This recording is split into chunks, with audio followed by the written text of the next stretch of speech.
Sir good morning sir. ఏం గుడ్డు జరిగిందిరా? ఓ పక్కన జీవితాలు తెల్లారిపోతుంటాను. గుడ్ మార్నింగ్ గాడిది గుడ్డును.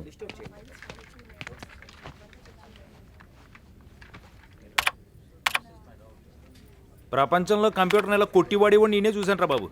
అవ్వడానికి కూడా ఒప్పుకోలేదురా బాబు. ఏంట్రా ఏంటి ఫేస్లన్నీ దీనంగా పెట్టుకొని లోపల ఎవడ స్కెచ్ వాళ్ళు వేసుకుంటున్నారా? ఏమైంది? కింద చూడలేదా? ఇంగ్లీష్ వాళ్ళు ఇంగ్లీష్లో పెట్టారు, మొత్తం అంతా పీకేస్తున్నారంట. ఆడికి ఎందుకురా చెప్తావు? ఎవడికొన్నా లేకపోయినా ఆడికి మాత్రం కన్ఫర్మ్. లోపల ఉన్నది వాళ్ళ మామయ్య.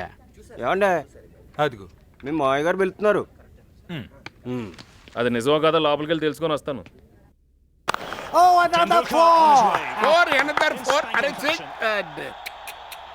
మనకి ఎందుకండి ఈ టెన్షన్లను టైం వేస్ట్? మనకు కావాల్సింది మెయిన్ ఇది. టీవీ కట్టేసి నువ్వు వెళ్ళి నీ పని చూసుకోమని ఇండైరెక్ట్ గా చెప్పారా? రారా. ఆల్రెడీ వచ్చేసాడు. మీ వాడు పైకి అలాగుంటాడు కానీ గట్టోడు. కూర్చోరా. ఈ కాంట్రాక్ట్ ఉద్యోగాల్ని అన్నాళ్ళని నమ్ముకుంటావురా?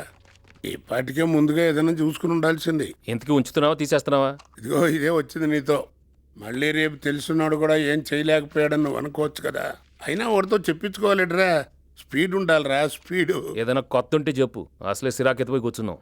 ఇదిగో ఇదే ఇదే ఇదే ఇదిగో నా మొహం చూసి చెప్పు. మొహం చూసే చెప్తున్నాను రా. బయట 23-24 ఏళ్ళ కుర్రాళ్ళు నెలకి ₹1,00,000 సంపాదిస్తున్నారు. వాళ్ళతో పోల్చుకుంటే మన పొజిషన్ ఏమిటి, మన పరిస్థితి ఏమిటని ఎప్పుడైనా ఆలోచించావా? ఆ జాస లేదు. పైగా కోపం ఒకటి. 6 సంవత్సరాల నుంచి చూస్తున్నాను. ఈ ఆఫీసులో ఎవరికైనా గుడ్ మార్నింగ్ చెప్పావా? లౌక్యం తెలియదు, బతుకు తెరువు అంతకంటే తెలియదు. ఇదిగో ఎట్టాగే ముక్కు సూటుగా పోయి మీ నాన్న కూడా ఉన్నాస్తంతా అమ్ముకున్నాడు. పైగా మంచితనం అని పేరెట్టుకుని ఎట్టినప్పుడు తగ్గి ఉండాలి. ఇటు చూడు, ఇక అమ్మడాను కూడా మా దగ్గర ఏం లేదు. ఇలా ఉంటే తప్పేంటి? నేను ఇలానే ఉంటాను, నేను నాలాగా ఉంటాను. గుడ్ మార్నింగ్ చెప్పలేదట గుడ్ మార్నింగ్. నీకు చెప్పలేదు నేడు. ఎవరి గురించి నీకెందుకు? అయినా మీదేసుకుని వెళ్ళిపోతారా డబ్బులన్నీ? ఎంతమంది చూడలేదు చోటు ఖాళీ చేసి? లెక్కట్టున్నాడు లేడు. తొక్కలో వచ్చి